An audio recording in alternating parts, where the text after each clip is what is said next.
ये है happy home multi channel का प्रसारण सीधे आपके सामने। फोकस हिंदुस्तान मुंबई न्यूज़ में आपका स्वागत है।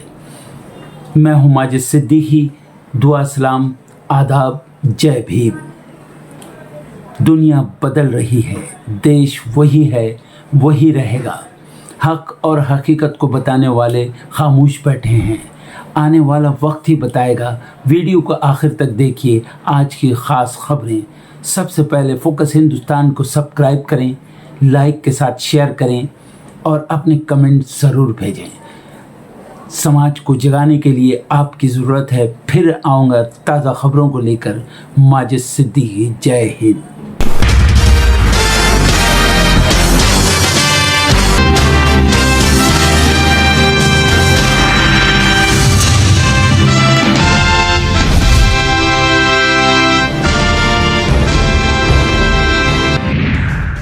संसद के बजट सत्र का चौथा दिन। संसद में आज राष्ट्रपति के अभिभाषण पर धन्यवाद प्रस्ताव पर हो सकती है चर्चा। रविवार को पेश किया गया था आम बजट 2026-27। पश्चिम बंगाल की मुख्यमंत्री ममता बनर्जी दिल्ली में मुख्य चुनाव आयुक्त ज्ञानेश कुमार से करेंगी मुलाकात। एसआईआर से जुड़े तमाम मुद्दों पर दर्ज कराएंगी अपनी शिकायत।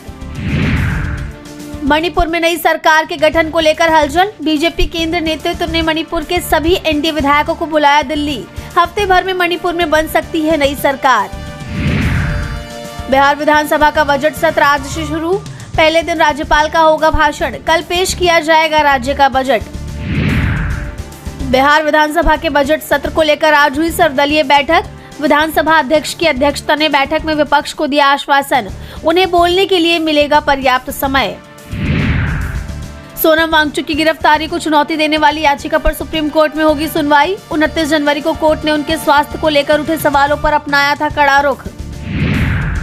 अजित पवार के निधन पर एनसीपी नेता अमोल मिटकरी के सवाल। कहा, अचानक बदले गए पायलट, कागज नहीं जले, जल गई लाशें, की सीबीआई जांच की मांग। शंकराचार्य भी मुक्तेश्वरानंद से मिले इस्तीफा देने वाले बरेली के सिटी मजिस्ट्रेट अलंकार अग्निहोत्री। यूजीसी के विरोध और शंकराचार्य के समर्थन में अलंकार ने दिया था इस्तीफा। मोहम्मद दीपक के सपोर्ट में आए राहुल गांधी, बोले हमें और दीपकों की जरूरत, जो झुके नहीं, डरे नहीं, संविधान के साथ खड़े रहे। उत्तराखंड के मुस्लिम को धमका रही भीड़ से लड़ गए थे दीपक। हरियाणा विधानसभा के बजट सत्र की तैयारियों को लेकर आज अहम बैठक। मुख्यमंत्री नायब सिंह सैनी की अध्यक्षता में होगी कैबिनेट मीटिंग। बैठक में बजट सत्र की तारीखों पर लग सकती है मुहर। बांग्लादेश का बड़ा फैसला। चुनाव से पहले कई देशों को दिया न्योता, भारत को भी बुलाया। रूस ने यूक्रेन पर किया ड्रोन हमला, 15 लोगों की गई जान, कई लोग घायल, बस को बनाया निशाना। यूक्रेन पर जल्द होगी जीत हासिल। रूस की एनएससी के उपाध्यक्ष दिमित्री मेदवेदेव का दावा। जेलेंस्की बोले, यूक्रेन सार्थक बातचीत के लिए तैयार। भारत ने बांग्लादेश की मदद घटाकर आधी की, अब 60 करोड़ देंगे। मालदीव, म्यांमार का भी कटा फंड। पाकिस्तान में हो रहा है बच्चों का शोषण। 600 से ज्यादा वीडियो हुए बरामद। नेटवर्क का हुआ भांडाफोड़। बुलेट ट्रेन का महाप्लान। 7 हाई स्पीड कॉरिडोर बनाने में आएगा 16 लाख करोड़ का खर्चा। रेल मंत्री अश्विनी वैष्णव ने बताया रोड मैप। नए बजट में क्वांटम फिजिक्स, कौशल विज्ञान और एआई पर फोकस। ऑरेंज इकोनॉमी को मिलेगी रफ्तार। कौशल विकास के बजट में 62% की बढ़ोतरी। मोदी सरकार ने बजट में अंतरिक्ष विभाग को आवंटित किए 13,705 करोड़।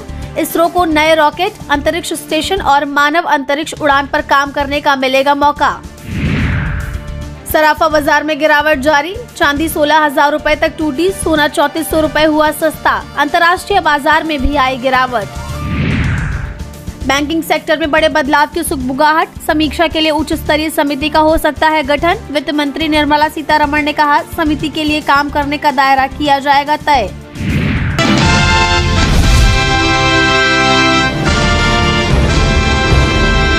साल 2026-27 का बजट पेश किया जा चुका है। केंद्रीय वित्त मंत्री निर्मला सीतारमण ने संसद में बजट पेश कर दिया है। बजट भाषण के दौरान वो कुल 85 मिनट बोली, लेकिन आम आदमी के लिए कोई बड़ा ऐलान नहीं किया। हालांकि टैक्स फाइल करने में सहूलियत, रेलवे प्रोजेक्ट और आयुर्वेदिक एम्स जैसी नई बातें जरूर कही, लेकिन आम आदमी के लिए बजट में कुछ भी खास न होने पर मोदी सरकार घिरती दिखाई दे रही है। विपक्ष ने बजट में खामियां गिनाने के साथ साथ जनता के लिए कुछ न करने का भी आरोप लगाया है। इसी कड़ी में लोकसभा में नेता विपक्ष और कांग्रेस सांसद राहुल गांधी ने कहा कि आज युवाओं के पास रोजगार नहीं, किसान भी परेशान हैं। ये एक ऐसा बजट है जो सुधार करने से इनकार करता है, भारत के असली संकटों से अनजान है। राहुल गांधी ने एक्स पर पोस्ट किया कि युवा बेरोजगार, विनिर्माण क्षेत्र में गिरावट, निवेशकों द्वारा पूंजी निकासी, घरेलू बचत में भारी गिरावट, किसान संकट में, वैश्विक संकटों का खतरा, अब सब अनदेखा। एक ऐसा बजट जो सुधार करने से इनकार करता है, भारत के वास्तविक संकटों से अनभिज्ञ। इससे पहले राहुल ने कहा था कि बजट पर वो अब संसद में अपनी राय रखेंगे। कल कहेंगे भैया, लेकिन सर अभी पार्लियामेंट को यूज करेंगे। वहीं राहुल गांधी के कल जवाब दूंगा वाले बयान को लेकर ये माना जा रहा है कि संसद में चर्चा के दौरान सरकार घिर सकती है। बजट में आम आदमी और जनता के लिए कुछ भी खास न होने को लेकर विपक्ष सवाल उठा सकता है, जिसके चलते सरकार की मुश्किलें बढ़ना तय माना जा रहा है। वहीं अब सबकी निगाहें संसद में बजट को लेकर होने वाली चर्चा पर टिकी हुई है।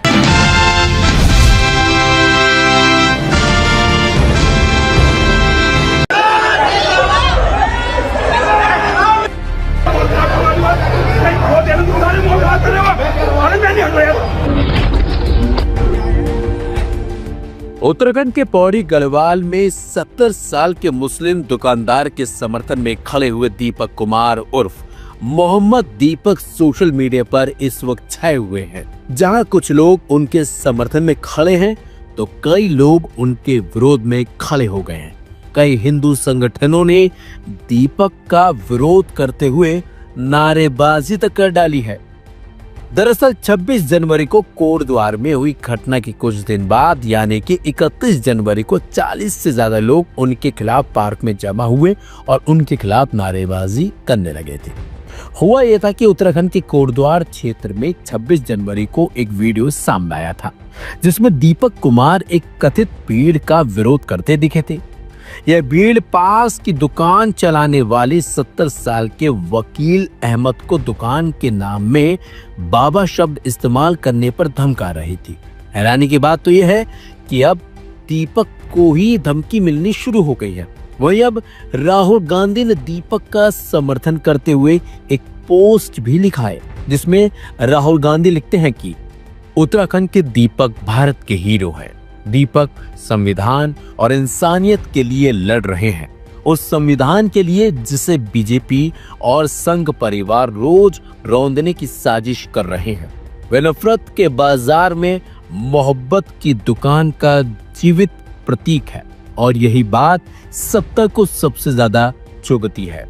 संघ परिवार जानबूझकर देश में आर्थिक और सामाजिक जहर घोल रहा है ताकि भारत बटे रहे और कुछ लोग डर के सहारे राज करते रहे। उत्तराखंड की बीजेपी सरकार खुलेआम उन असामाजिक तत्वों का साथ दे रही है जो आम नागरिकों को डराने और परेशान करने में लगी है।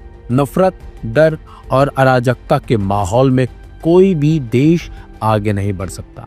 शांति के बिना विकास सिर्फ एक जुमला है। हमें और दीपकों की जरूरत है जो झुके नहीं, जो डरे नहीं और जो पूरी ताकत से संविधान के साथ खड़े रहे। हम तुम्हारे साथ हैं भाई, डरो मत, तुम बब्बर शेर हो। घटना के बाद 31 जनवरी को दरअसल कोटद्वार के एक पार्क में 40 से ज्यादा लोग इकट्ठे हो गए थे और दीपक कुमार के खिलाफ नारेबाजी वो लोग करने लगे थे।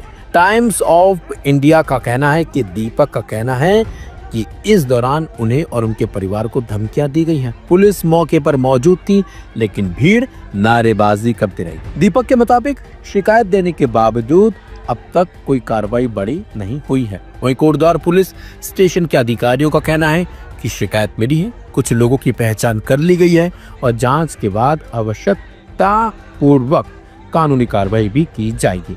लेकिन इस विवाद की हर तरफ चर्चा हो रही। राजनीतिक गलियारों में भी इस मामले की चर्चा तेज हो चली है और अब जिस तरह से राहुल गांधी ने खुद इस मामले पर पोस्ट लिखा है और बीजेपी को घेरा है, ऐसे में इस मामले पर तूल तो पकड़ा जाएगा ही बल्कि सियासत भी इस पर जोरों पर होगी। लेकिन जो भी हो, दीपक ने जो काम किया वो काबिल तारीफ है और ऐसे लोगों जो लोग मुस्लिम हिंदू ये सब करते रहते हैं उनके लिए दीपक एक बड़ी मिसाल भी बनकर सामने आ खड़े हैं और यही वजह है कि कुछ हिंदू संगठन दीपक के खिलाफ खड़े हो गए हैं, उन्हें धमकियां दे रहे हैं, उनके परिवार के खिलाफ कुछ षड्यंत्र रचा जा रहा है, ऐसा भी दीपक का कहना है।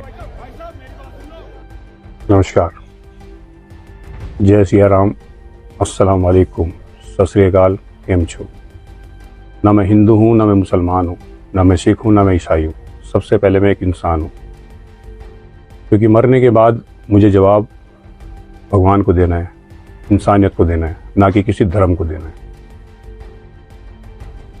कुछ टाइम से आप एक चीज़ नोटिस कर रहे होंगे कि सोशल मीडिया पर एक वीडियो बहुत तेज़ी से वायरल हो रही है हिंदू मुसलमान को लेकर। किसी एक इंसान को टारगेट करना मेरे हिसाब से ये गलत है, ऐसा नहीं होना चाहिए, चाहे वो हिंदू हो चाहे वो मुसलमान हो। आप लोगों से, आप भाइयों से, बहनों से, दोस्तों से मैं बस इतना कहना चाहता हूँ कि हमारे देश को प्यार की ज़रूरत है, मोहब्बत की ज़रूरत है, ना कि कोई नफ़रत की। नफ़रत तो आप कितनी भी फैला सकते हो, उसमें कोई दिक्कत नहीं है, मगर प्यार बांटना बहुत बड़ी बात है। तो प्लीज़ प्यार से देखिए हमारे देश को, हमारे देश के लोगों को। धन्यवाद।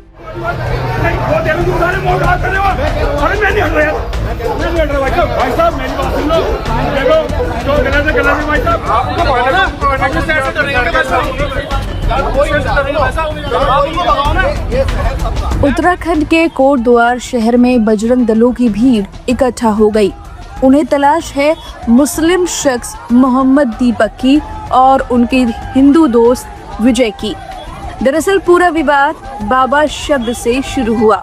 बजरंग दल के मुताबिक बाबा शब्द का लाइसेंस केवल हिंदुओं के पास है, हिंदुओं की पहचान है, ये कहना है बजरंग दल का।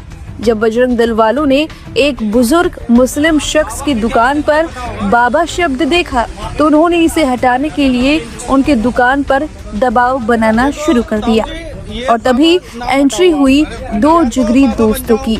एक मोहम्मद दीपक और दूसरे थे विजय, एक हिंदू और दूसरा मुस्लिम। दोनों ने बजरंग दल वालों का पुरजोर विरोध किया, बाबा शब्द हटाने से मना किया और फिर ये वीडियो सोशल मीडिया पर धड़ल्ले से वायरल होने लगा, जिसके बाद अब बजरंग दल के सभी कार्यकर्ता मोहम्मद दीपक के घर के बाहर भीड़ जुटाकर गालियां दे रहे हैं, उन्हें धमकी दे रहे हैं और चैलेंज दे रहे हैं।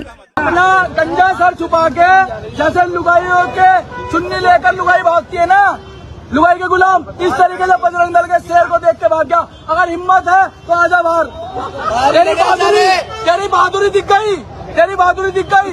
निहत्ते बजरंगियों को धक्के मारकर पीट के भगाने वाला वो दीपक तेरे शहर में खड़े और ये भाग गया।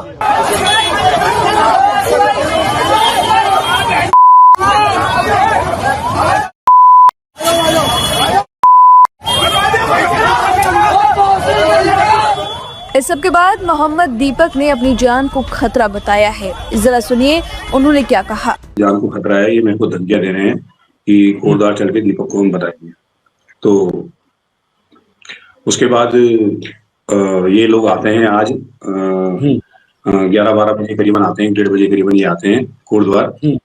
और कोटद्वार में कम से कम 5 से 5.5-6 घंटा ही रहते हैं। पूरे कोटद्वार में घूमते हैं, प्रशासन इनको रोकता नहीं है और ये बेहिजक होकर नारे लगाते हैं, मेरे को गालियां देते हैं, मेरी फैमिली को गाली देते हैं, मेरी माँ को, मेरी बहन को। ठीक है, तो ये मेरे को गालियां देते हैं, पूरा प्रशासन इनके साथ घूम रहा है, इनको ये नहीं मना कर रहा, रोक नहीं रहा इनको प्रशासन। सबसे बड़ी बात ये है।